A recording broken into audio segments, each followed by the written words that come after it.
Hi, my name is Anastasia and I'm a first-time mom of a 6-month-old boy, and I would like to share with you my thoughts on what are the newborn necessities and other necessary purchases for a 6-month-old baby.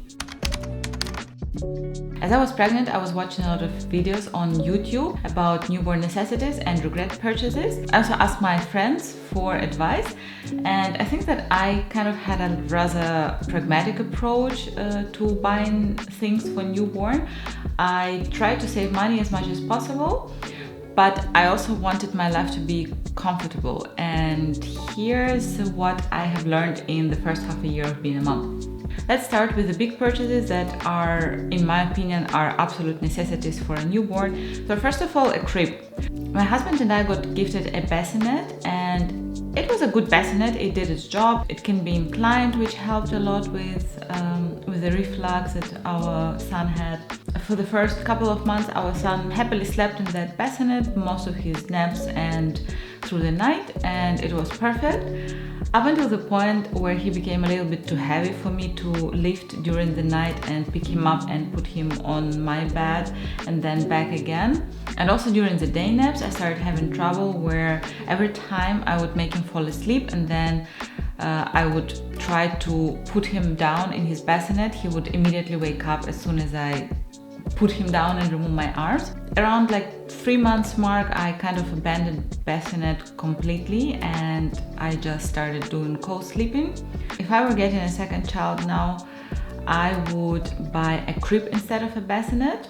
We actually already have a crib that was gifted to us. If I were having a second child now, I would buy a crib that is similar to this one from IKEA, where the main features is that you can remove the front wall of the bed completely, and then you can align the mattress perfectly with the height of your own mattress, so that you can just kind of pull the baby over to your mattress and nurse, and then either roll it back or again like smoothly pull it back to its crib. And then you hug her and roll her over to her side of the bed. Also, there are bassinets that give the opportunity to completely remove the front wall of it.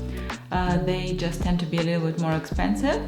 The next big category is a stroller and a car seat. Now, we have a very nice car seat and we have a rather nice stroller. However, they are not compatible. When I was choosing a car seat and a stroller, I wasn't aware that you can attach car seats to the stroller and kind of have it like a mix and match. I highly underestimated the amount of driving I would do with the baby, and having a stroller to which I could attach the car seat would have been extremely helpful. Baby monitor is definitely a must-have, but it's up to you to decide whether you want it to be just on your phone and on a special monitor, just on the monitor.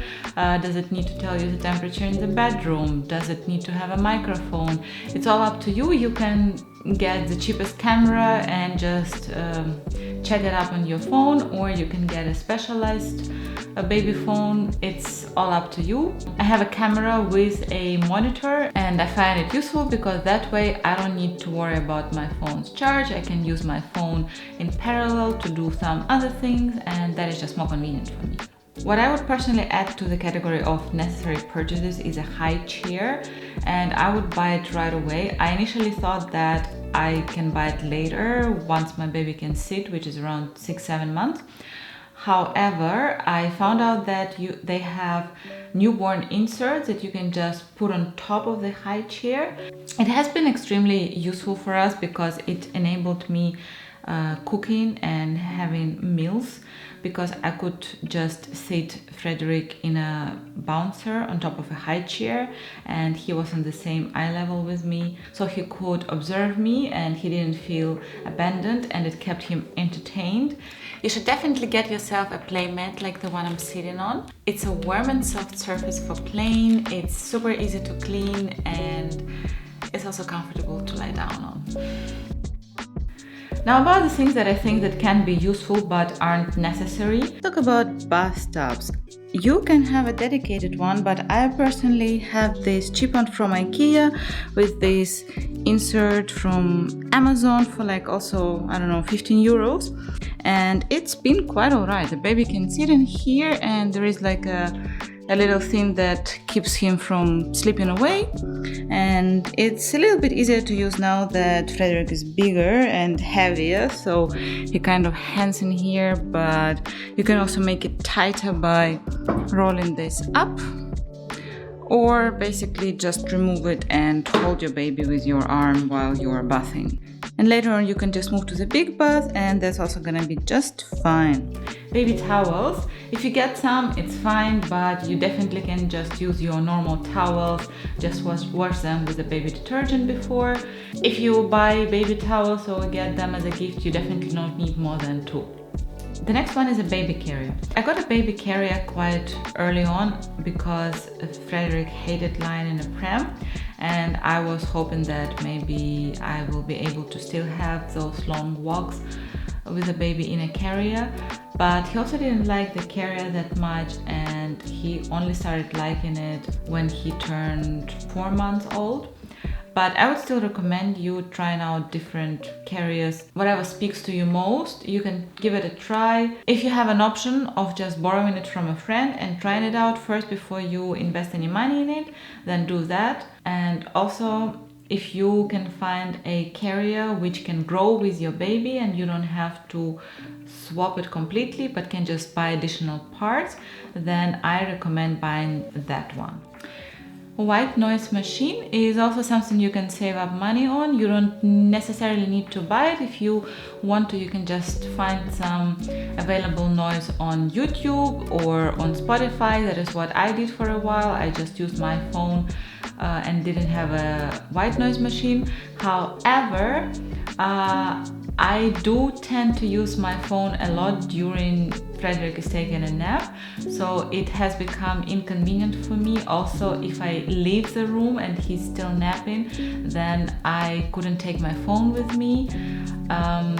So eventually I just bought myself a sound machine. It's not that expensive, but it is extremely convenient for me. And I also like the noise machine myself. We leave it on for the entire night, and I find that it also helps me to sleep and my husband as well. We also got a bouncer from Baby Bjorn, and it was very helpful because my son was very curious and very quickly he stopped liking just lying on his back. He spent quite a lot of time in it when he was about 2 months old, but once he turned 3 months old, he wasn't spending that much time in it because I preferred to put him on a flat surface. But it comes extremely helpful in situations where I need to take a very quick shower or brush my teeth.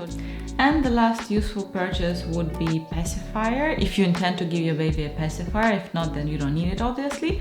But if you do, I would recommend getting one of each available form and see which one the baby would like, hopefully. Initially we used this pacifier and my baby really liked it, but later on I also started giving him this kind of symmetrical pacifier, and it has a huge advantage, which is once the baby learns to grab the pacifier on their own and put it in their mouth, they can't put it in wrong, so you don't have to worry that they're gonna be sucking on it in a wrong position. And now that I have upgraded to a 6 months old size pacifiers, I replaced all of our pacifiers with just the symmetrical ones.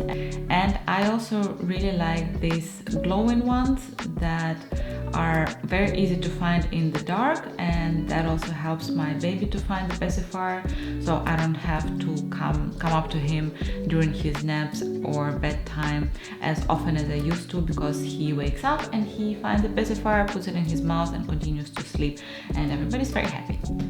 Okay, so that was it. Those were my thoughts on necessary and not so necessary purchases for babies. If I'm missing something that was extremely helpful for you, comment down below. I wish you a very lovely day and see you next time. Bye!